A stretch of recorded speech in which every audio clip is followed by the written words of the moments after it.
नमस्कार, बहुत स्वागत आप सभी का। आप देख रहे हैं इंडिया टीवी पर। आज बिहार के चुनाव पर एक किस्म का फाइनल डिस्कशन। मैं हूं सौरभ शर्मा आपके साथ और मेरे साथ मेरे दो सहयोगी। मैं हूं पिनाज त्यागी और बिहार के मुकाबले की आखिरी घड़ी आ गई है। तो अब तक जितने भी एग्जिट पोल हैं, कल वो एग्जिट पोल साबित होंगे कि नहीं, वो पोल्स किस ओर इशारा कर रहे हैं। तो ये एक लास्ट मिनट डिस्कशन है कि फाइनली कौन कौन अपने क्या क्या अनुमान लगाने जा रहा है। सौरभ नमस्कार, आपके साथ मैं हूं प्राची पाराशर। तो हम आपको ये बताएंगे कि अनुमान क्या बता रहे हैं, कौन सी जाति किधर जा रही है, कौन सा मुद्दा है जो फील्ड पर सबसे ज्यादा चला है, नीतीश कुमार का चेहरा काम आया है या उनके खिलाफ एंटी इनकम्बेंसी ग्राउंड पर देखने को मिली, तेजस्वी यादव कौन सा नैरेटिव है जो जनता के बीच में लेकर गए, क्या तेजस्वी यादव का रोजगार वाला मुद्दा चला है, क्या बता रहे एग्जिट पोल। अगले कुछ घंटों में आप बने रहिए हमारे साथ, लगातार आपको दिखाएंगे बिहार की बिग पिक्चर। और प्राची की बातों को ज्यादा गंभीरता से लीजिएगा। एक महीना बिहार रह के आ रही हैं अभी ये, और 15 घंटे का वक्त बाकी है। बस काउंटिंग से पहले किसकी सरकार बनती हुई दिखाई दे रही है फिलहाल, मतलब क्या अभी लग क्या रहा है। इतने सारे एग्जिट पोल आ चुके हैं, इन 243 सीटों के इतने अनुमान आ चुके हैं कि आज अपने मेहमानों के साथ मिलकर उसमें से थोड़ा सा हम छटाई करेंगे कि कौन सा जो है कल सच साबित हो सकता है। अजीत द्विवेदी जी, अनंत विजय जी, मेट्राई से मनोज कुमार जी, अवधेश कुमार जी हमारे साथ हैं। बहुत स्वागत सर आप सभी का। आज देखें, खास बात जो है इन एग्जिट पोल्स की, अगर आप एनडीए को देखें तो मिनिमम सीट एनडीए को जो अगर किसी ने दी है तो वो 130 सीट दी है मिनिमम। मैं 10-12 एग्जिट पोल देख लिए उसके बाद कह रहा हूं। और महागठबंधन को मिनिमम सीट मिली है 40। ऐसा भी एक सर्वे है जिसने कहा 40 सीट के ऊपर महागठबंधन नहीं बढ़ेगा। और एनडीए की मैक्सिमम सीट 130 मिनिमम है, तो मैक्सिमम तक कोई गया है तो 190 तक गया है। तो रेंज देखिए कितनी है, 130 से 190। लेकिन इसमें point to be noted your honour ये है कि हर सर्वे इसका मिनिमम भी जो है बिहार के मैजिक नंबर से 122 से ऊपर है। मतलब सब पोल कह रहे हैं कि एनडीए की सरकार कल बननी ही चाहिए, ऐसा लगभग हर पोल का कहना है। Minimum 130, maximum 190। महागठबंधन को मेरी नजर में एक पोल शायद कोई आया था, लेकिन चूंकि वो हर बार सर्वे में आने वाले नामों में से एजेंसी में नहीं था, तो उसको अगर आप छोड़ दें, जितनी पॉपुलर एजेंसी हैं या जितनी भी एजेंसियों को ज्यादा गंभीरता से लिया जाता है, उसमें अधिकतम अगर किसी ने कोई सीट दी है तो वो 110। तो मैक्सिमम में भी महागठबंधन सरकार बनाने के पास नहीं दिख रहा, उससे 12 सीट नीचे ही दिखाई दे रहा है। तो ये एग्जिट पोल की कहानी है। अगर ऐसा है तो कल अगर महागठबंधन का नंबर बढ़ जाए, मान लें 122 के ऊपर चला जाए, तो ये सारे एग्जिट पोल गलत होने पड़ेंगे, सब के सब गलत होने पड़ेंगे। और ऐसा नहीं है कि ऐसा हुआ नहीं है, ऐसा हुआ है। तो कल अगर कुछ हो जाए तो, लेकिन फिलहाल वो फिर ऐसा होता है कि वो मतलब once in a blue moon वाली बात होती है, जो कभी हुई है, कल हो जाए तो अलग बात है। लेकिन अभी तक एग्जिट पोल में ऐसा कहीं इशारा मिल नहीं रहा। बिल्कुल सौरभ, आप जो कह रहे हैं कि ऐसा हो जाए, लेकिन अभी आप देखिए कि जब भी इस तरह की कुछ होता है कि टर्न अराउंड होता है, तो एक या दो एग्जिट पोल तो कम से कम ऐसे होते हैं जो एक्सट्रीम तक जा रहे होते हैं। लेकिन फिलहाल जितने भी एग्जिट पोल यहां हम अपने सामने दिखा रहे हैं दर्शकों को स्क्रीन पर, उसमें भी कमोबेश एक ही चीज निकल कर आ रही है कि एडवांटेज एनडीए है, और बहुत क्लियर कट एडवांटेज है। कहीं पर कांटे की लड़ाई भी जिसे कहें वो भी नहीं नजर आ रही। और अगर फर्दर बिग पिक्चर उसको डेवलप करें तो अगर सबसे ज्यादा अगर कहें कि यहां पर किंग साबित हो रहे हैं तो वो नीतीश कुमार है। जी हाँ, बिल्कुल। और तो आज इन 243 सीटों का जो रुझान है वो आपको देखने को मिलेगा। एग्जिट पोल्स की बात होगी, पार्टी वाइज भी हम लोग बात करेंगे कि कौन सी पार्टी नंबर 1, नंबर 2, नंबर 3 रह सकती है, और कौन सा कितना शेयर किस पार्टी को जा रहा है। क्या नीतीश कुमार नंबर 1 होंगे या नंबर 2, 3 जो वो पहले कभी रहे हैं। बीजेपी कहां होगी, बीजेपी भी नंबर 2, नंबर 3 रह चुकी है, नंबर 1 नहीं बनी है। क्या नंबर 1 पार्टी बीजेपी नहीं बनी ना सर, नंबर 1 पार्टी बीजेपी नहीं बनी ना। हाँ, तो नंबर 1 पार्टी क्या बीजेपी बनेगी। तेजस्वी यादव नंबर 1 पार्टी रहे हैं, पिछले चुनाव में नंबर 1 पार्टी थे, क्या वो रहेंगे। कांग्रेस पार्टी क्या नंबर 5 भी हो सकती है, क्या चिराग पासवान से कांग्रेस पार्टी का मुकाबला हो सकता है, ये भी देखना होगा। क्योंकि एक किसी सर्वे ने अगर अधिकतम, मुझे याद है तो एक्सेस में इंडिया ने दिया है कि वो पिछले के आसपास रह सकते हैं 19-20 सीट। कांग्रेस की बात है ना, 19-20 सीट रह सकती है अधिकतम। एक्सेस में इंडिया नहीं दिखाया, वरना बाकी 10-12 इसकी रेंज में जो है दिखा रहे हैं। और यही 9-10 चिराग पासवान की पार्टी को भी किसी सर्वे ने दिखाया। तो टक्कर वहां सोचिए आप, चिराग पासवान की पार्टी जो 29 सीट लड़ी है, उसकी टक्कर कांग्रेस पार्टी जो 61 सीट लड़ी है उसके साथ हो सकती है, जब हम नतीजा देखें तो। बिल्कुल, देखिए इसके साथ ही साथ हम बात कास्ट की भी करेंगे। आपको ये बताएंगे कि कास्ट के हिसाब से कौन बाजी मार रहा है, और हम ये जानेंगे कि जिन सीटों पर बाहुबलियों का दबदबा है, जो खानदानी सीटें हैं, वहां कौन जीत रहा है। तो आइए शुरू करते हैं हमारा ये स्पेशल शो। हमारे साथ खास मेहमान स्टूडियो में हैं। आपको बताते हैं ये एग्जिट पोल क्या कह रहे हैं, इन एग्जिट पोल की बिग पिक्चर क्या है, क्योंकि अभी तक जितनी भी एग्जिट पोल हैं 110 से नीचे एनडीए नहीं जा रहा है। और ये जो महागठबंधन की अगर बात करें तो 110 से ऊपर महागठबंधन हमें कहीं पर भी नजर नहीं आ रहा है। तो ये है फिलहाल एग्जिट पोल की बिग पिक्चर। अब कल नतीजे आएंगे, जनता ने मैंडेट ईवीएम में तय कर दिया है। ये जब ईवीएम खुलना शुरू होंगी तब जाकर आपके सामने आएगा कि आखिर बिहार में किसकी सरकार बन रही है, बिहार का मैंडेट किसके साथ है और नीतीश चुने जाते हैं या तेजस्वी। चलिए एग्जिट पोल की बात करें तो आज जो एग्जिट पोल आए, नए एग्जिट पोल, उनकी बात कर लेते हैं। वोट वाइब का एग्जिट पोल की चर्चा करते हैं। वोट वाइब लगातार बिहार के इलेक्शन को पिछले कम से कम 6 महीने से ट्रैक कर रहा है और इनके अगर आप आंकड़े देखेंगे तो ये भी बिहार में एनडीए सरकार बनने की ओर इशारा कर रहे हैं। इनके मुताबिक यानी वोट वाइब के मुताबिक एनडीए को 125 से 145 सीटें आ सकती हैं और महागठबंधन को मिल सकती हैं 95 से 115 सीटें। तो ये है आपका एग्जिट पोल वोट वाइब का। और इसका अगर आप एब्सोल्यूट नंबर में जानना चाहें तो एनडीए 135, महागठबंधन 105, जनसुराज 1 और अन्य 2। ये है वोट वाइब का सर्वे। तो ये अहेड बता रहे हैं और तकरीबन 30 सीट का अंतर दोनों गठबंधनों के बीच में। वोट वाइब, मुस्कुरा रहे हैं जीत जी, ये वोट वाइब बता रहा है 135 105। नहीं, अच्छी बात, हम लोग बात करते रहे हैं उनके साथ लगातार, पहले भी उनकी चर्चा हुई है। लेकिन कई सर्वे तो ऐसे, एक सर्वे तो कम से कम ऐसा जो 209 दे रहा है।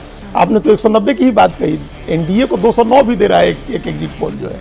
तो ये पहले भी हम लोग इस बात की चर्चा कर चुके हैं। हम वहीं से बात शुरू करते हैं इसमें कि जो फॉर्मेशन है एनडीए का, और उसके पहले एक हम लोग हिंदी में उसको, गणित में हम त्रिकोणमिति पढ़ते हैं हम लोग, उसमें एक सिद्धांत है कि त्रिभुज की 2 भुजाओं का योग हमेशा तीसरी भुजा से बड़ा होगा। बिल्कुल ठीक है ना। तो 3 कोण है, 3 भुजाएं हैं बिहार में, जनता दल यू, राष्ट्रीय जनता दल और भारतीय जनता पार्टी। इन 3 में से जब कोई भी 2 मिल जाएंगे तो वो तीसरे से हमेशा बड़ा होगा। इसमें कोई संदेह नहीं रखना चाहिए, कभी संदेह नहीं रखना चाहिए, और कभी हुआ नहीं आज तक। जब नीतीश कुमार गए आरजेडी के साथ तो वो जीते, जब वो बीजेपी के साथ आए तो ये जीते। तो वो जिसके साथ 2 लोग रहेंगे, जिस तरफ 2 लोग रहेंगे, उसका योग तीसरे से बड़ा होगा। इस बार नीतीश कुमार भारतीय जनता पार्टी के साथ हैं, जनता दल यू और बीजेपी दोनों एक साथ हैं, और लोक जनशक्ति पार्टी भी इस बार साथ में है। ये पिछली बार की आज हम एक बड़ी कॉलमनिस्ट का भी आर्टिकल पढ़ रहे थे, दूसरे लोगों का भी पढ़ रहे थे। हर आदमी कहता है कि 12,000 वोट का फर्क रहा, लेकिन जो 23-24 लाख वोट चिराग पासवान ले आए उसका क्या, एक तो फर्क उतना बड़ा हो जाएगा अगर वो जुड़ जाएंगे तो 23 लाख वोट से एनडीए आगे निकल जाए। हम अगर एग्जैक्टली उसको नहीं भी जोड़ें तब भी वो जो 5.66% उनको वोट मिला था, उसका मेजोरिटी वोट एनडीए के साथ जुड़ेगा, क्योंकि वो वोट चिराग पासवान का था और भारतीय जनता पार्टी का भी था। वो वोट आकर के एनडीए से जुड़ेगा और 43-44% तो ऐसे ही पहुंच रहा है। और जब वो वोट जुड़ेगा तो सबसे बड़ी पार्टी जो बिग ब्रदर के ऊपर लगातार सवाल उठने लगे थे, वो भी पिक्चर क्लियर हो जाएगी, कयास खत्म ही हो जाएंगे, क्योंकि उन्होंने 30 सीटें एटलीस्ट, बाकी तो 34-35 की बात होती है, उतनी सीटें उन्होंने हरवा दी थी जेडीयू को। तो वो सीटें अपने आप उसको ऐड कर लीजिए और नीतीश कुमार फिर सबसे बड़ी पार्टी हो जाएंगे। लेकिन खाली वो फैक्टर नहीं है इस बार नीतीश कुमार के साथ, उस पर हम लोग फिर आगे जब इस चर्चा आगे बढ़ेगी तो बात आएगी। हम चुनाव के बाद, मतदान के बाद, सौरभ जी, जितने लोगों से मेरी बात हुई, ऐसी सीटें जिन सीटों पर हम लोग मान रहे थे कि जेडीयू हार रही है या महागठबंधन की स्थिति बहुत मजबूत है, वोट के बाद लोगों ने कहा कि उन सीटों पर भी नीतीश कुमार के कैंडिडेट की स्थिति सुधर गई है, बीजेपी की नहीं सुधरी है। मतलब आखिरी टाइम वोटिंग में जाते जाते जो इनविजिबल वोटर है, जो ऐसा वोटर जो बोलता नहीं है और चुपचाप जाके लाइन में लग के वोट देता है, उसने नीतीश कुमार को जाकर रीडिंग ये कहती है सर, जब आप घूमते हैं, आप जब पोलिंग बूथ्स पर जाते हैं तो कुछ ऐसे लोग हैं जो बात नहीं करते हैं, वो बिल्कुल बात नहीं करते, और कुछ हैं जो एग्रेसिव बात करते हैं, और जो एग्रेसिव बात करने वाले हैं वो मोस्टली आरजेडी के हैं, वो मोस्टली महागठबंधन के हैं, जो रोजगार की बात करेंगे, जो आपको कहेंगे कि बेरोजगारी है, जो कहेंगे कि महंगाई है। लेकिन जो साइलेंट वोटर है वो चुपचाप सुनेगा, और आखिर में जब आप उससे पूछें कि काम हुआ है कि नहीं हुआ, काम तो हुआ है, आप उससे पूछे क्या हुआ, खाने को दे रहा है ना, खाने को मिल रहा है ना, और जो खाने को देगा हम तो उसी के साथ जाएंगे। तो बिग पिक्चर ये है कि साइलेंट वोटर जो है वो एनडीए के साथ कम से कम नजर आ रहा है। आबादी बहुत बड़ी है, तादाद बहुत बड़ी है। जैसे हम एक सीट के बारे में सौरभ जी आपको बता दें, इंटरेस्टिंग सीट है, आगे आप लोग उस पर चर्चा करिएगा ही, उसका नाम आएगा तो हम नाम भी बताएंगे। वहां कहा लोगों ने कि भूमिहार का वोट है 80,000 और 50,000 पोल हुआ है, उसमें से इतना इनको मिल गया है। हमने कहा कि बाकी 1,35,000, वहां 1,84,000 टोटल वोट पोल हुआ, हमने कहा कि बाकी 1,34,000 वोट तो वो 1,34,000 वोट में से 1 लाख वोट ऐसे लोगों का है जिनको कोई काउंट नहीं करता है, जिनको लोग समझते हैं कि ये भाई चुनाव भूमिहार के इर्द गिर्द है, धानुक के है या यादव के है या कोयरी कुर्मी के इर्द गिर्द है। भाई वो जो 80 जातियां ईबीसी में हैं उनका वोट, जो दलित का वोट, तो ये 1 लाख वोट एटलीस्ट हर कॉन्स्टिट्यूएंसी में ऐसा पोल हुआ है। और हर कॉन्स्टिट्यूएंसी में सौरभ जी 1 लाख से ज्यादा महिला का वोट पोल हुआ है। देखिए अब आप जातियों की भी बात, आप जातियों की बात आप दिलाई, महिला वाला तो खैर फैक्टर है और हर सर्वे ये कह रहा है कि महिला का वोट कोई कह रहा है 3%, कोई कह रहा है 5%, कोई कह रहा है 15%। आपने तो मेरे ख्याल से 20-25% बताया, ज्यादा वोट जो है वो नहीं 7% मैंने बताया था। नहीं, इनको मिल रहा है। महागठबंधन से ज्यादा पड़ा है। महागठबंधन में तो कई आपने बताया, मैंने बताया था कि 37% उनको मिलेगा और हम लोग 48% तक आएंगे। 11% का डिफरेंस आएगा वोट। और उसके कारण भी हमने बताया था कि महिलाओं का इस बार पूल ज्यादा हुआ है। उधर से एलजेपी ने जो इनके साथ आए हैं और आरएलएम ने जो साथ आए हैं, ये सब मिलकर एक फैक्टर बनेंगे कि जो पिछली बार जेडीयू का भी कटा था वोट वो भी वापस आ रहे हैं। तो ये सब मिलकर 48। देखिए इतना बड़ा गैप नहीं रहेगा तो इतनी बड़ी जीत भी नहीं मिलेगी। गैप तो चाहिए, जिस तरीके से दिखाया जा रहा है, जो बहुत सारे सर्वे में देख रहा था मैं, बड़ा वो भी था कल हर्षवर्धन त्रिपाठी जी का, आज मैंने ट्वीट भी देखा हूं कि मेरे मैथ गड़बड़ हो गए हैं, पता नहीं चल पा रहा कि मैं किस पे उस पे जाऊं। तो क्या है कि हमें वोट मिल कहां से, आर्ट्स पढ़ेंगे तो मैथ तो गड़बड़ हो ही जाएगा। तो वोट आ कहां से रहा, आखिर एनडीए को पसंद करने वाले कौन है?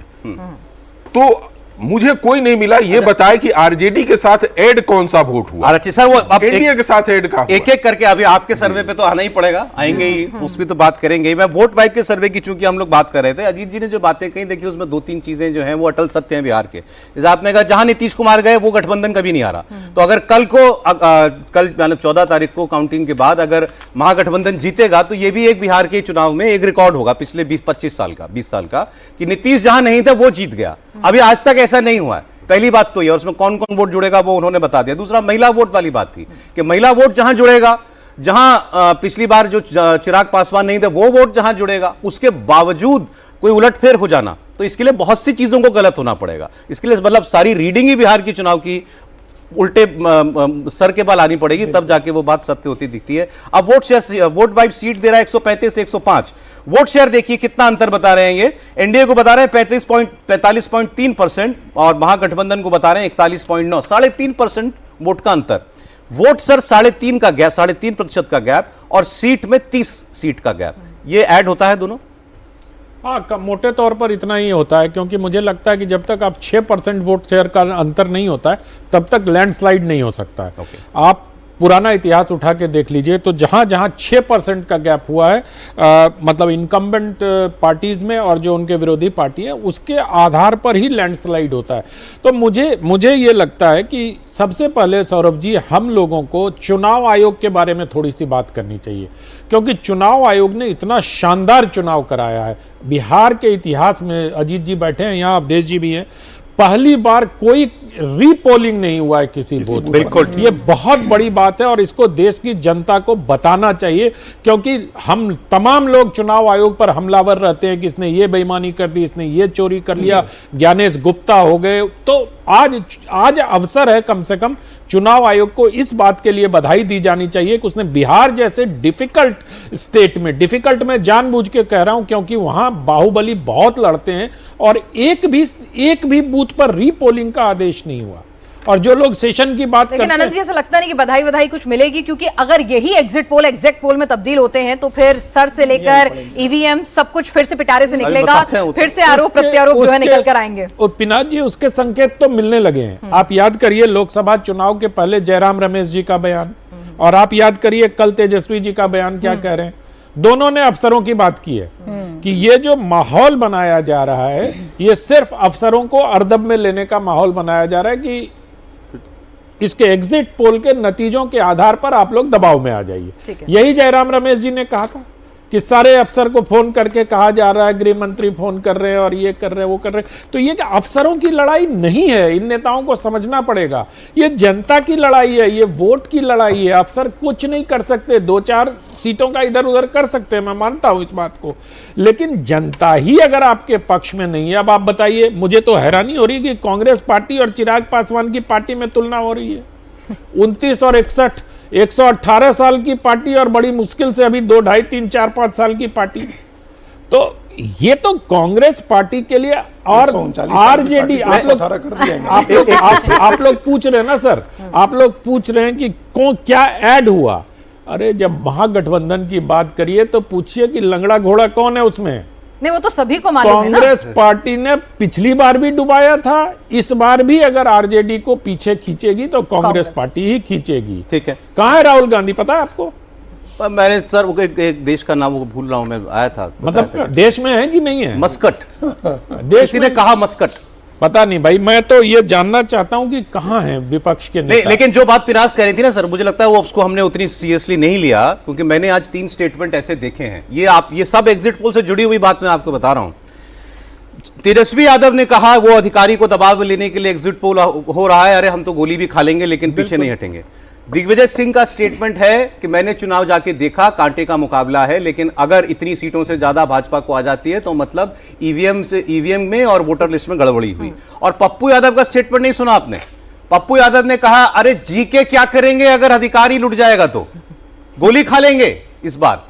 ये सारी तैयारी है, अगर रिजल्ट उनके मन मुताबिक नहीं आता तो। बड़ी गंभीरता से कह रहा हूं सर, ऐसे बयान पहले नहीं आते थे। सर आप बताइए, आप देखिए राष्ट्रीय जनता दल के एक एमएलसी हैं सुनील सिंह। हाँ, बिल्कुल। उन्होंने सुनील सिंह ने बजाबता मीडिया के सामने आकर के कहा कि लोग सड़क पर उतर जाएंगे और बिहार नेपाल बन जाएगा।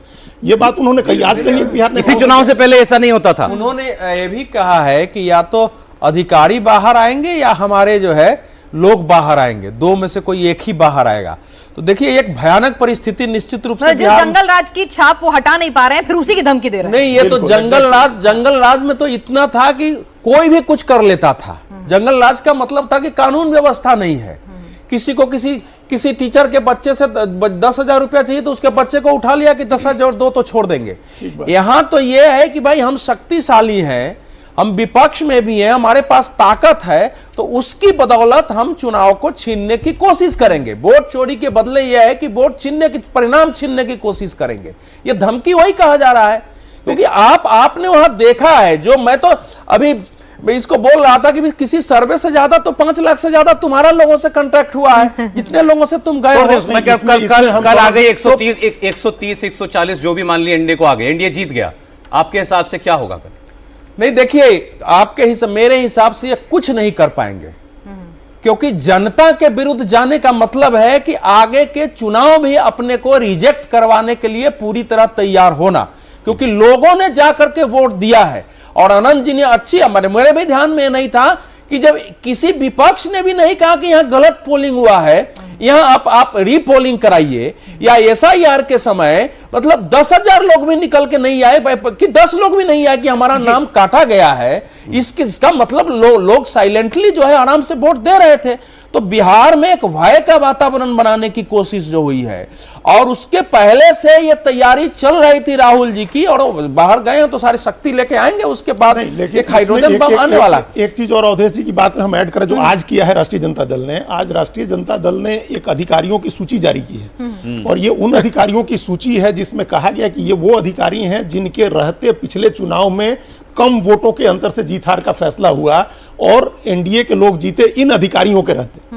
और वो अधिकारी आज कहां पोस्टेड हैं ये बताया गया, और ये अपने लोगों को कहा गया कि उन अधिकारियों पर नजर रखिए, क्योंकि ये अधिकारी पिछली बार जहां थे वहां कम अंतर से जीता। पब्लिकली जारी की गई, पब्लिकली लिस्ट जारी की गई है, पुलिस का भी नहीं, पुलिस का भी, और झारखंड से पुलिस क्यों नहीं मंगाई गई? बड़े ये जो बात हो रही है कि पहले कहा था, लेकिन ये तो अभी चुनाव को लेकर के ये तो बहुत ही डेमोक्रेसी के लिए बहुत ही खतरनाक ट्रेंड है। अधिकारियों के लिए जो ये काम कर रहे हैं, मतलब परिवार के लिए, उन अधिकारियों के लिए। और ये जो कह रहे हैं ना अवधेश जी की, ठीक है, जनता के खिलाफ जाकर के वो लोग कुछ नहीं करेंगे, लेकिन कई बार ऐसा होता है कि उम्मीदवार के साथ जो सैकड़ों हजार लोग जुड़े रहते हैं, उनके इमोशंस जुड़ जाते हैं, और वो फिर उनको भड़काना बहुत आसान होता है। इंस्टिगेट करेंगे तो कहीं ना कहीं फिर कल आप कुछ ना करें, खुद ब खुद इंस्टिगेट हो जाएगा। ये डेटा जो एक डेटा पिनास, क्योंकि हम लोग एग्जिट पोल की बात कर रहे थे प्राची भाई, ये जितने एग्जिट पोल मैंने देखे लगभग सब में, क्योंकि सबने जाति का दिया, ये जाति का रुझान उधर, तो मैं एक सैंपल वोट वाइब का तो वही पढ़ दे रहा हूं।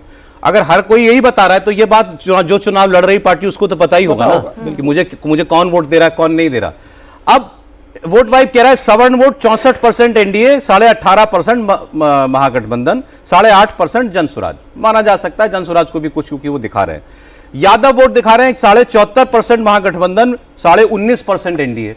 तो यादव भाई 20% छिटका 1/5, तो इधर तो आई, इतना तो आ ही सकता है, 1/5 तो आ ही सकता है। अन्य ओबीसी ईबीसी एनडीए 57.5%, महागठबंधन 23%, अन्य ओबीसी ईबीसी अपने आप में 50% से ऊपर आबादी होगी ना सर, है 50% के ऊपर आबादी हो गई ना, तो वो अगर उसका 57.5% है तो फिर नेचुरली टिल्ट होगा चुनाव सोर। दलित आदिवासी 59.8%, 20% दलित आबादी जिस प्रदेश में हो उसका 60% वोट एक तरफ अगर जा रहा है, कंसोलिडेटेड वोट है, क्या नहीं शिफ्ट होगा चुनाव उधर। मुस्लिम वोट 79.1%, महागठबंधन 12.3, महागठबंधन एनडीए 12.3 भी बेटर है इनके लिए। पिछली बार मेरे ख्याल से 8-9% रहा होगा। सर ये तो ये एनडीए की एक्चुअली नीतीश को लेकर एनडीए का मुसलमानों का वोट आ रहा है, कुछ मुसलमान वोट भी बढ़ रहा है आज भी एनडीए की देते तरफ। हैं मतलब। मैं एक किस्सा बताती हूँ सर, जब मैं मुस्लिम के बीच में जा रही थी और जब मैं उनसे बात कर रही थी तो एक भी मुसलमान मुझे ऐसा नहीं मिला जो ये कहे कि नीतीश ने काम नहीं किया। बिल्कुल। एक भी मुसलमान मुझे ये नहीं मिला जो कहे कि हम नीतीश से नाराज हैं, हम नीतीश के साथ नहीं जा सकते या नीतीश भेदभाव वाला काम करता है। हाँ, वो ये जरूर कहते हैं कि वो गलत लोगों के साथ हैं, लेकिन कुछ मुझे ये भी मिले जो ये कह रहे हैं कि गलत मुद्दा बना रहे हैं, वक्फ का कोई मुद्दा नहीं है, हमारे लिए नीतीश ने काम किया, हम नीतीश को वोट देंगे। तो ये जो 12% वाला हम आंकड़ा देख रहे हैं, नीतीश के दम पर, नीतीश के चेहरे पर शायद आता हुआ नजर आ रहा है, क्योंकि मुसलमान साथ हैं, वो बात करते हैं, बुराई नहीं करते। अगर वोट भी नहीं दे रहे तो वो नाराजगी नहीं दिखाते, वो ये नहीं कहते हम नाराज हैं, वो कहते हैं नीतीश ने हमें बहुत दिया है, नीतीश ने हमारे लिए बहुत काम किया है। और नीतीश का जो फैक्टर है मनोज जी, अगर आपने जो कहा कि जो एक्स्ट्रा परसेंटेज जो आया है जिसने एनडीए को एंटी इनकम्बेंसी के बावजूद भी ज्यादा बेहतर प्रदर्शन कराने की स्थिति करने की पहुंचे हैं, तो कहीं ना कहीं वो नीतीश फैक्टर ही है। आपने उनके खिलाफ एंटी इनकम्बेंसी खत्म कर दी जब आपने उनको पर्सनल अटैक करना शुरू किया, उनकी सेहत को लेकर, उनके व्यवहार को लेकर, और उनके लिए सिंपैथी क्रिएट कर दी, और यही फैक्टर शायद काम भी कर गया। मैंने 2-3 बातें पिछले कई डिस्कशन में बोला था कि नीतीश का जो सबसे कमजोर कड़ी आप बनाना चाह रहे थे वो सबसे मजबूत कड़ी बन गई। आपने जिस चीज को बनाया, और एक आज मैं बोल दे रहा हूं, एक जगह हम लोग बैठे हुए थे, महिलाएं बैठी हुई थी, तो हम लोग बात कर रहे थे, तो जब उन्होंने नीतीश की तारीफ की तो हम लोगों ने उनको छेड़ना चाहा कि इनके अंदर से बात को निकाले। तो हम लोगों ने कहा कि भाई लोग कहते हैं कांग्रेस और ये पार्टी के लोग कि भाई उनके तो दिमाग नहीं काम कर रहे हैं और थोड़ा सा विचलित है। तो उन लोगों का जो कमेंट था पिनाजी, उनका कहना था कि 74 वर्ष का यदि इस बूढ़े का दिमाग काम नहीं कर रहा था तो 50 साल के जो 2 नौजवान हैं उनका कौन सा काम कर रहा है। तो हम 50 साल के नौजवान पे कैसे विश्वास करें, उस 74 साल के नौजवान पे क्यों नहीं बात करें। तो ऐसे कमेंट जब आते हैं महिलाओं के बीच में तो ये शंका होती है। जैसे अब मुसलमानों की बात हुई, किशनगंज की बात बता रहे हैं, नरकटियागंज की बात है, वहां पे मुसलमानों का कहना था कि नीतीश के शासन में जो सड़क बनी थी उसपे सिर्फ हिंदू नहीं चले थे जी। बिजली आई तो सिर्फ उनके घरों में नहीं जले थे, हमारे घरों में भी जले थे। और हम लोग आज भी चाहते हैं कि यदि हम शांति पूर्वक रहेंगे तो हम कुछ काम कर लेंगे। वो पलायन के ऊपर में अपना डिस्कशन बता रहे थे, पलायन के ऊपर बहुत सारे हम लोगों ने बात कर लिया, बेरोजगारी के ऊपर बात कर लिया। तो गांव के अंदर में आज आगे भी ये बात करेंगे कि आखिर एंटी इनकम्बेंसी क्यों नहीं क्रिएट हो पाई। पिछली बार आरजेडी सबसे बड़ी पार्टी बनकर अगर उभर रही थी तो फिर आखिर वो उस एंटी इनकम्बेंसी को और ज्यादा एक्सप्लॉइट क्यों नहीं कर पाई। उनका जो रोजगार देने का कि हर घर में एक शख्स को सरकारी नौकरी देंगे, ये सारे लोक लुभावन वादे जो हैं वो तेजस्वी की फेवर में कुछ भी क्यों नहीं जाता दिख रहा है इन एग्जिट पोल्स में। उस फैक्टर भी हम चर्चा करेंगे, लेकिन सौरभ के पास कुछ आंकड़े हैं। ये जो हम अभी आपको वोट वाइब के सर्वे में जाति का अरिथमेटिक दिखा रहे थे वही मैं आपको स्क्रीन पर मैं एक बार दिखाना चाहता हूं ताकि पूरा डेटा एक साथ आएगा तो आप उसको बेटर समझ पाएंगे। तो वोट वाइब कह रहा है सवर्ण वोट जो है 64% एनडीए की तरफ, 18.5% महागठबंधन की तरफ, जन स्वराज की तरफ 8.5% और अन्य को 9.2%। इसमें कुछ भी ऐसा अविश्वसनीय सा नहीं लग रहा है। एनडीए की तरफ सवर्ण वोट जाएगा ही। जन स्वराज की क्योंकि बहुत बात हो रही थी, खासकर ब्राह्मण वोट जो है वो थोड़ा उधर वो खींच रहे हैं, तो हो सकता है वही इसमें 8.4% में आपको जो है वो दिखाई देगा। और देख लीजिए बाकी सारे सब ग्रुप्स में जातियों के सबसे ज्यादा वोट आपको अपर कास्ट के जन स्वराज को मिलता हुआ दिखाई देगा। दूसरा यादव वोट, इसकी अभी हम बात कर रहे थे, तो 19.5% एनडीए, 74% महागठबंधन। बहुत अच्छा कंसोलिडेशन यादव वोट का उधर है, लेकिन ऐसा नहीं कि इधर कुछ भी नहीं आया। लगभग 19-20% वोट आया है।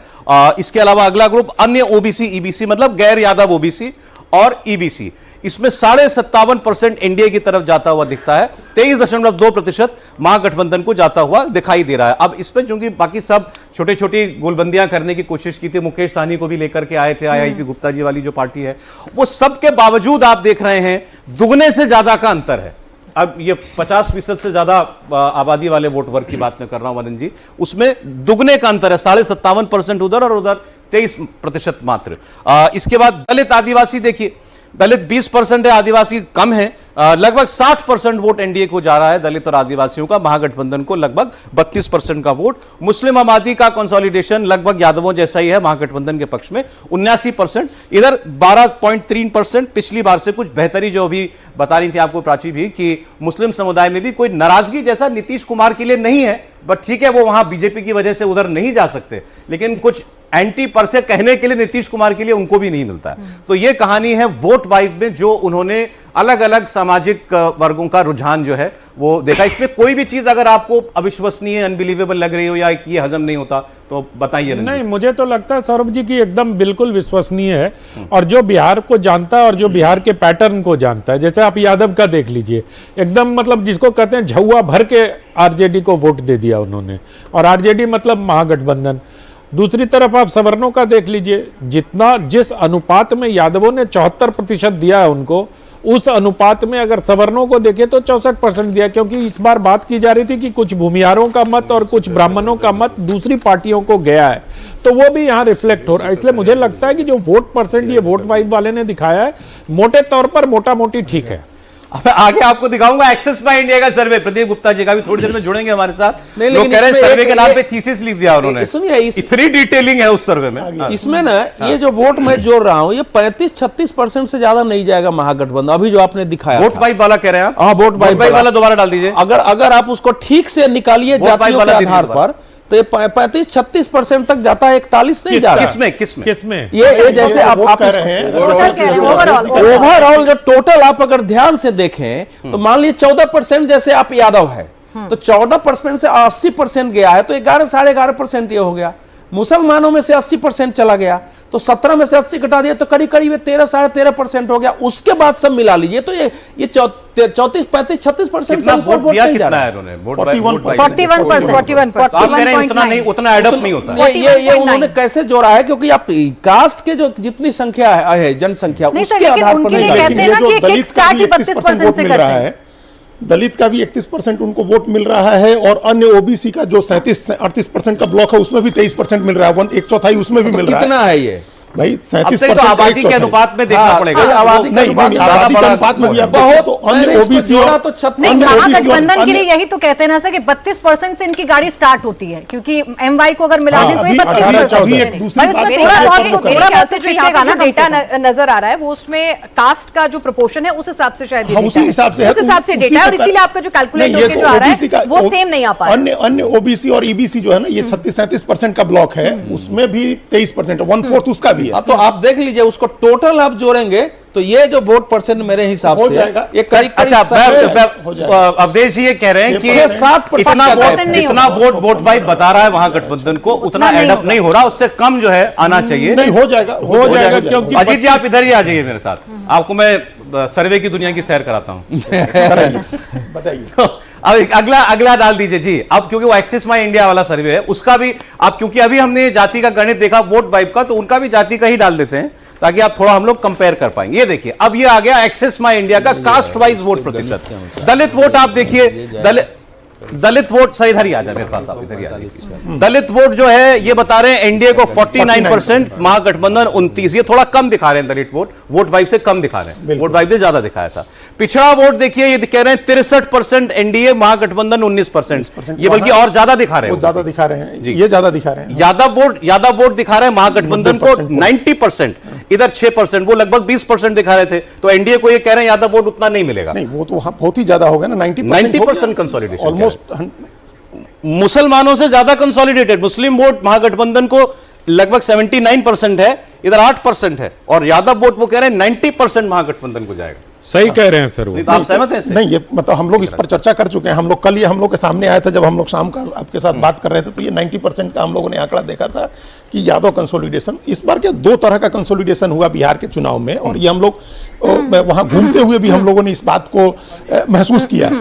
पहला तो ये कि यादव इसलिए कंसोलिडेट हो रहा था क्योंकि उसको लग रहा था कि ये रियल चांस है तेजस्वी यादव को मुख्यमंत्री बनाने का, वहां कोई कंफ्यूजन नहीं था। और फिर उन्होंने 53 सीटें भी दी, कैंडिडेट भी दिए उसी अनुपात में, तो इस वजह से कंसोलिडेशन यादव का हो रहा था कि उनको सीएम बना देना है। 90% तक? हाँ, मतलब 90% जाने में कोई हमको हैरानी नहीं है कि अगर इस परसेंट तक गया हो। अच्छा भाई 2-4 ऊपर नीचे हो सकता है, ये तो अनुमान ही है ना, ये अनुमान है। जो 1% कम हो सकता है 2-4% कम हो। और दूसरा कंसोलिडेशन सौरभ जी, इसमें जो आप मुस्लिम का देख रहे हैं, ये मुस्लिम का भी 80% कंसोलिडेशन बता रहे हैं, 79। हाँ, तो ये कंसोलिडेशन इसलिए है, ज्यादा इसलिए है, ये हम लोग दोनों फील कर रहे थे। इस बार मुस्लिम कम्युनिटी को ये लग रहा था कि अगर एनडीए जीतता है तो भारतीय जनता पार्टी का सीएम बनेगा, नीतीश कुमार हो सकता है मुख्यमंत्री नहीं बने, या अगर बने भी तो थोड़े समय के लिए बने, तो उनको बीजेपी का सीएम बनने से रोकना था।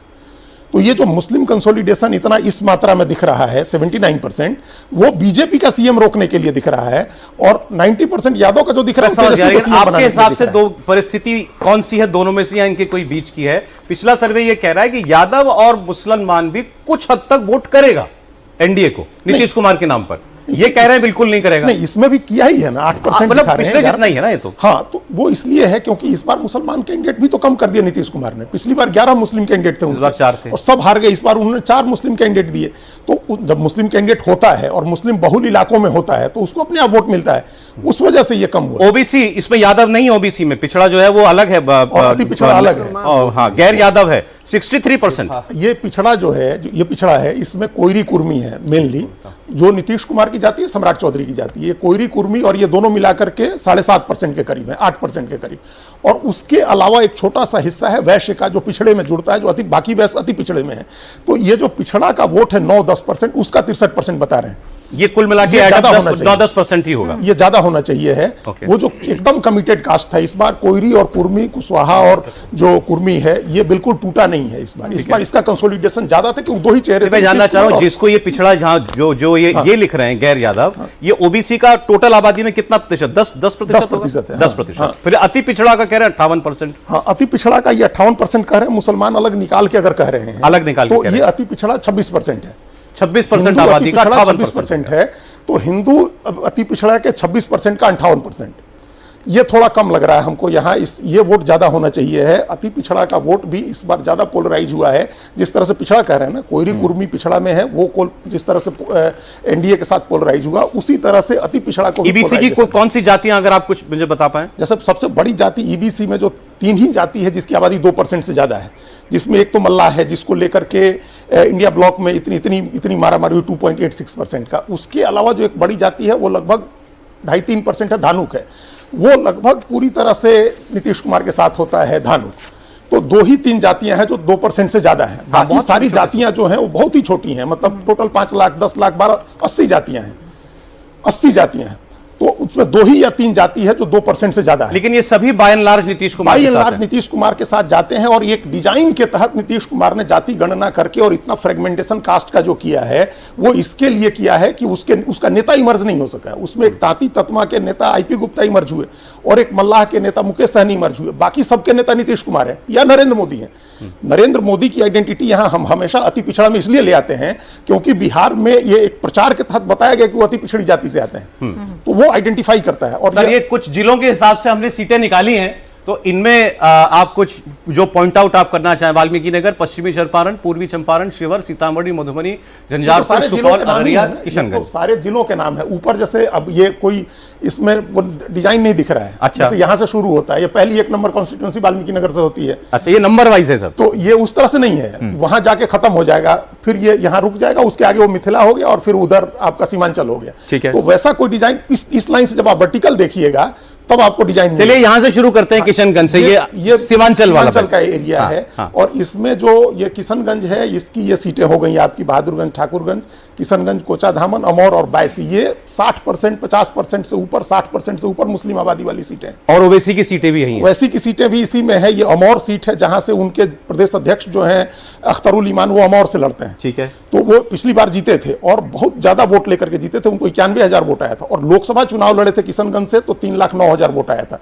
तो ये अमौर है, कोचाधामन है, किशनगंज। अब किशनगंज में ये सब 60% से ज्यादा वाली सीटें हैं। इसमें इसी इलाके में अब ये आइएगा तो अररिया और किशनगंज में इसी इलाके में पिछली बार उनको वोट मिले थे, जो 4 सीटें मिली थी उसमें 3 संभवतः 3 सीटें इसी में हैं। हाँ, लेकिन क्या इस बार जिस तरह से मुस्लिम वोट कंसोलिडेट हो रहा है, जो आंकड़े हमने पहले भी देखे हैं, चाहे फिर वो वोट वाइप का सर्वे हो या फिर एक्सिस माई इंडिया का हो, जिस तरह से मुस्लिम वोट कंसोलिडेट हो रहा है, तो लगता नहीं कि इस बार एआईएम या फिर ओवैसी कुछ बहुत बड़ा फैक्टर या रोल यहाँ प्ले कर पाएंगे? नहीं है, अभी हमने मुस्लिम वोट के उसमें देखा लगभग 12% अन्य को मिला जी। तो वो अन्य में कौन है? अन्य में कोई दूसरा नहीं है, अन्य में सिर्फ एक कैंडिडेट है, कामरान। इसमें आपको नवादा जब आएगा तो दिखेगा, कामरान वो लड़ रहे हैं नवादा की गोविंदपुर सीट से, इंडिपेंडेंट लड़ रहे हैं, उनकी टिकट कटी थी।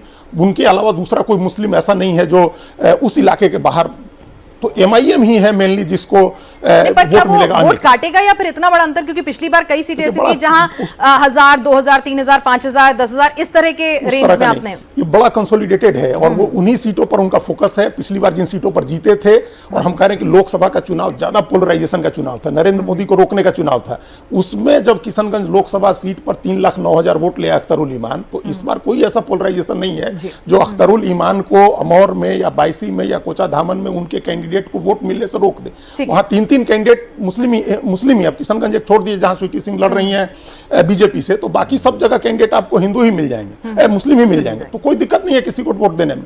मुसलमान उनका होगा या इनका होगा या उनका होगा, लोग उनको टिकट पे वोट दे देंगे। कुछ जो जानी पहचानी सीटें दिख रही है उनकी बात कर लेते हैं। जोकीहाट तो बहुत ही दिलचस्प लड़ाई है, क्योंकि वो तस्लीमुद्दीन इस इलाके के बड़े नेता माने जाते थे, गृह राज्य मंत्री रहे हैं भारत के, कितनी बार एमपी हुए। वहां से उनके बड़े बेटे जो हैं सरफराज, वो लड़ रहे हैं जनसुराज के टिकट से, वो मंत्री भी रहे हैं, एमपी भी रहे हैं। उनके छोटे भाई शाहनवाज लड़ रहे हैं राष्ट्रीय जनता दल से, और इन दोनों के बीच में नीतीश कुमार की पार्टी से मंजर आलम है, मंजर अहमद जो है वो भी लड़ रहे हैं। तो ये मेन लड़ाई दोनों भाइयों की है। वो अच्छा, जनसुराज यहाँ बड़ा प्लेयर है, यहीं पर एक प्लेयर है बड़ा। इस पूरे इलाके में एक सीट ऐसी है जो हम बार बार देख रहे हैं कि कोई करे 1 सीट या 2 सीट, उसमें अगर जीतने वाली सीट होगी तो ये जोकीहाट की ही सीट होगी। ठीक, झंझारपुर, झंझारपुर का इलाका जो मिथिला में आ जाए, ये सीमांचल से अलग हो गया, ये मिथिला में आ गया, यहाँ आकर के दूसरा समीकरण काम करता है।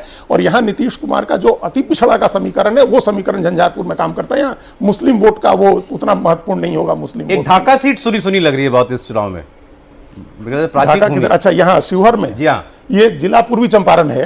शिवहर के अंदर तो ले आया गया, शिवहर एकमात्र ऐसा जिला जहाँ एक ही सीट है विधानसभा की। ये ढाका सीट इसलिए चर्चा में है, आपको इस सीट के बारे में हम बता दें कि इस सीट पर एक तो आरजेडी से फैसल रहमान लड़ रहे हैं, उनके पिता बड़े नेता थे मुसलमानों के, मोतीउर रहमान, वो लड़ रहे हैं। और डॉक्टर एलबी प्रसाद को जनसुराज ने यहाँ कैंडिडेट बनाया, जो वैश्य में तेली जाति से आते हैं। और एमआईएम का यहाँ हिंदू कैंडिडेट है जो राजपूत जाति से आते हैं। इसीलिए एमआईएम ने हिंदू कैंडिडेट, और वो सिर्फ हिंदू कैंडिडेट का मामला नहीं है, वो मामला इसलिए इंपॉर्टेंट है कि उस हिंदू कैंडिडेट के भाई बगल की कंस्टिट्यूएंसी है मधुबनी, वहां से एमएलए है बीजेपी के। वो मधुबनी नहीं, वो नहीं, मधुबन शिवहर के ठीक नीचे है मधुबन। यहाँ से बीजेपी के एमएलए हैं, मंत्री भी थे, वो एमएलए हैं राणा रणधीर सिंह। उनके भाई राणा रंजीत ढाका से चुनाव लड़ रहे हैं एमआईएम से। इनके पिता सीताराम सिंह बड़े नेता होते थे बिहार के। तो रंजीत सिंह को राजपूत वोट हो सकता है मिल जाए, एलबी प्रसाद को तेली का वोट मिल जाए, हो सकता है, और वहां से फिर उनके लिए संभावना बहुत आसान हो जाती है। पवन जायसवाल वहां नेता है, सिटिंग एमएलए हैं बीजेपी के। तो ढाका इसलिए इंपॉर्टेंट है कि 4 कॉर्नर कॉन्टेस्ट हो गया ढाका में। ओके, एक जाले की सीट, जाले की सीट बड़ी विवाद की वजह से आपको ध्यान आ रहा होगा, चूंकि वहां से एमएलए हैं वो जीवेश मिश्रा जो मंत्री थे, उनको लेकर के एक बड़ी चर्चा रही। वो फिर नकली दवाई वाला मामला हुआ और उनको कई तरह की चीजें लेकर के वो, लेकिन ये फिर मिथिलांचल की सीट है जहां मैथिल ब्राह्मण या अति पिछड़ी जातियां, ये वोट वहां मैटर करता है, मुस्लिम वहां उस तरह से मैटर नहीं करता है। ठीक सर, अवधेश जी जो सीमांचल की जैसे अभी हम बात कर, आइए सर आइए, तो सीमांचल की बात कर रहे थे, 24 में से 12 सीट पिछली बार जो है ले गया, एनडीए ले गई थी। इसके पीछे क्या बड़ी वजह थी? नहीं, बड़ी वजह 2 थी, क्योंकि जो हिंदू और मुस्लिम का दोनों की ओर जो कंसोलिडेशन है, इसको आजकल ध्रुवीकरण कहते हैं, और एमआईएम ने वोट काटा था, एमआईएम ने वोट काटा था। यही 2 बड़े कारण थे। देखिए, मैं जितना समझा हूं बिहार को, कि जितना मुसलमानों में पूरे एनडीए को लेकर एग्रेशन था कि अगर समाज में कोई वोट देगा तो उसके साथ भी दुर्व्यवहार करेंगे, जो मैं घूम के देख रहा था, जो आक्रामकता थी, उसमें किसी के लिए अगर मुस्लिम कैंडिडेट नहीं है तो वो चाह के भी वोट दिया होगा, इसमें मुझे बहुत संदेह है। क्योंकि वोट देने के बाद उसके जीवन में शाम आता है कि बीजेपी को तो देना नहीं है, लेकिन जेडीयू और दूसरे में कोई मुस्लिम कैंडिडेट है वहां जा सकता है। इसलिए अगर 11-12% वोट भी हमारे दोनों मित्र कह रहे हैं कि हो सकता है, तो मुझे बहुत हैरत होगी कि मैं देख के आया हूं इस बार। हम नहीं गए भाई।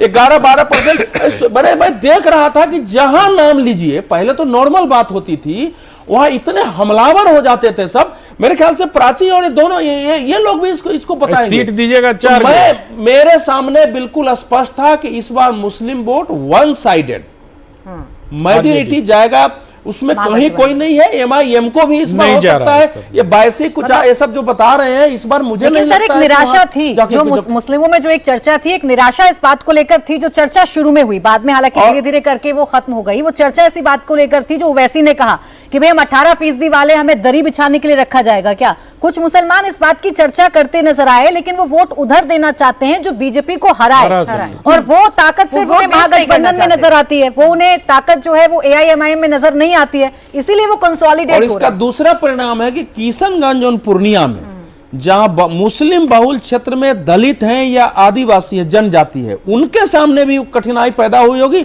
और चुनाव आयोग के कारण ही वो संपूर्ण रूप से बिना भय के वोट डाले होंगे, क्योंकि वहां की स्थिति बहुत भयानक होती है। और पप्पू यादव जिस ढंग से सक्रिय थे वहां अपने लोगों के साथ अपना वोट कराने में, तो अभी कोई क्षेत्र में जाएगा तो उसकी स्टडी होगी। ये सवाल इंपॉर्टेंट सीमांचल का इसीलिए है एनडीए के लिहाज से कि आधी सीट जीता था एनडीए, बाकी कांग्रेस को मिली थी 7 आधी में से। तो उसके बाद तो 5 सीटें एमआईएम को थी, 5 एमआईएम को थी। अगर ये चुनाव जो है 25-30 सीट के फासले वाला है, तो सीमांचल में भी ये लीड जो बीजेपी को मिली थी इंपॉर्टेंट है उसके लिए बहुत। तो अगर वहां और वो ओवैसी की बदौलत थी, अगर तीसरे प्लेयर की बदौलत, इस बार भी सीमांचल बीजेपी के लिए बेहतर रहेगा और पिछले बार की अपेक्षा इस बार ज्यादा बेहतर रहेगा। कैसे, मतलब आपको नहीं लगता जो बात अनंत जी कह रहे हैं, प्राची कह रही है, जो कंसोलिडेशन है मुस्लिम वोट बैंक का, वो आपको नहीं लग रहा? नहीं, वो सारी चीजें हैं, लेकिन क्या है कि ओवैसी जो है वोट काट रहे हैं, वो जीतने वाला वोट नहीं काट रहे हैं। नहीं, मतलब मुस्लिम ये नहीं सोच रहे कि भाई इसको वोट खराब मत करो, पसंद है नेता हमें, होता है मैक्सिमम लोग ये सोचते हैं। लेकिन मैंने क्या हमेशा ये बात बोलता हूं कि मुसलमान का जब उम्मीदवार के रूप में चुनाव होता है किसी भी पार्टी में, तो ये नहीं देखा जाता कि इसका क्वालिफिकेशन क्या है, कितनी डिग्रियां लेकर आया समाज में, उसके ऊपर कितने एफआईआर दर्ज हुए हैं, वो कितना बड़ा वहां का दबंग नेता है जो समाज के ऊपर अपनी दबंगई दिखाता है। एकदम सीधा सा फंडा किसी भी पार्टी का निकाल। आपका तो बता दूं, सबका बता दिया अपने मेट्राइज मनोज की एजेंसी ने 10% मुस्लिम वोट दिया है। हिंदुओं में भी 10% वोट दिया है। 10% क्या 12% भी जा सकता है। ये देखिए जो अवधेश जी कह रहे हैं, उसमें जब खतरा नहीं दिखता है ना अवधेश जी, जब वहां कोई जोखिम नहीं है कि 3 कैंडिडेट हैं और वैसी का कैंडिडेट टूट करके कहां गया है, आरजेडी में गया है, वैसी का कैंडिडेट टूट के बीजेपी में नहीं जा सकता है, जेडीयू में नहीं जा सकता है। इसलिए वहां ओवैसी को जिंदा रखना है मुसलमानों को, इस बात को आप समझिए। ओवैसी के साथ जो नौजवानों का वोट है वो बड़ा इंपॉर्टेंट है। नौजवानों का वोट इंडिविजुअल कैपेसिटी में भी तो कोई आदमी अपने लिए वोट लेता है, लेता ही है ना, हम कर रहे हैं तो कहीं ना कहीं उसमें भी तो एक फैक्टर रहता होगा ना। दूसरी बात जो कह रहे हैं मनोज जी, हमको इस बार थोड़ी समस्या वहां इसलिए लग रही है, 2 सीटों की चर्चा हम करेंगे मनोज जी, उस पर अपना देख लें। उसमें रिजल्ट में एक धमदाहा सीट है और एक रुपौली सीट है। धमदाहा सीट इसलिए क्योंकि पूर्णिया के जो एमपी थे जेडीयू के, वो लड़ रहे हैं आरजेडी के टिकट से, संतोष कुशवाहा, और वो इतने मजबूत हैं कि जब नीतीश जी को सिर्फ 2 सीटें मिली थी तब भी वो जीते थे पूर्णिया से संतोष कुशवाहा, वो आरजेडी से लड़ रहे हैं उस सीट पर, इसलिए एक समस्या है। दूसरी रुपौली सीट है, बीमा भारती जो जेडीयू की एमएलए थी वो छोड़ करके चली गई हैं आरजेडी में, और वहां शंकर सिंह निर्दलीय हैं। तो ये जो सीट है एनडीए की सीट थी पहले बीमा भारती वाली, तो रुपौली और धमदाहा के कारण हमको लगता है कि 12 से। देखिए ये रूट बिहेवियर है, गेस्ट सामने बैठे हैं, मैं उनके सर्वे का डिटेल ना दूं तो पूरा सर्वे बता देता हूं ना। आपने दिया 147 से 167 एनडीए। एक बात और कह देता हूं, आप जो अभी दिखा रहे थे सर्वे एक्सिस माई इंडिया का, उसमें एक दिलचस्प आंकड़ा है। बताइए। उसमें मल्लाहों वाला जो चंक है 4% का, मल्लाह केवट और ये सब लोग 4%, उसमें भी एक्सिस माई इंडिया कहता है कि 46% एनडीए को मिल रहा है, वो अलग और 40 ही परसेंट मिल रहा है उसको, महागठबंधन को। तो अब मुकेश सहनी को लेकर जो इतना बड़ा वितान रचा गया था, तो ये समझ लीजिए कि मल्लाहों और केवटों के भी जो केवट मल्ला 46% एनडीए है और महागठबंधन 40 है, ज्यादा इधर है भाई। 6% का अंतर वहां भी है, मल्लाहों में भी। तो ये जो माहौल बनाया जाता है ना कि सन ऑफ मल्लाह, तो मल्लाहों ने बता दिया है कि भाई सन ऑफ मल्लाह कौन है। नहीं, वो तो उनके साथ जो खेला कि आरजेडी वाले लोगों ने, उनके साथ जो जिस तरह का खेल हुआ, वो तो कल्पना ही नहीं कर सकते थे कि बीच चुनाव में कोई व्यक्ति, आरजेडी के नेता, इस तरह से अपने पैर पर कुल्हाड़ी मारेंगे। एक तो उनको पहले 15 सीटें दी, उस 15 सीट में एक पर बेचारे की नॉमिनेशन कैंसिल हो गई, उनके एक कैंडिडेट भाई का टिकट कटवा दिया, एक उनके अपने सगे भाई को चुनाव से 2 दिन पहले, प्रचार बंद होने से पहले बैठा देना पड़ा, बाबू बरही से सीट वापस करा दी, गौड़ा बोराम में उनके भाई संतोष सहनी को बैठा दिया, और उसके बावजूद एक सीट पर अभी फ्रेंडली फाइट है। अच्छा, आप लड़ रहे हैं, आप खेला करिए तो बहुत बढ़िया, आरजेडी खेला करे तो ठीक नहीं, आपने डिप्टी सीएम बनवा लिया अपने आप को। कुछ राहुल जी ने पानी में उतार दिया था। अच्छा चले, इस चर्चा को आगे बढ़ाएंगे, आपको बताएंगे कि बिहार में इस वक्त क्या चल रहा है। आज की रात बड़ी भारी है क्योंकि कल नतीजे आने शुरू हो जाएंगे। इंडिया टीवी पर सबसे तेज, सबसे सटीक विश्लेषण आप देखेंगे। सुबह 6 बजे से लगातार हमारी महा कवरेज आप कल देखेंगे। बिहार में अब की बार किसकी सरकार बनने जा रही है,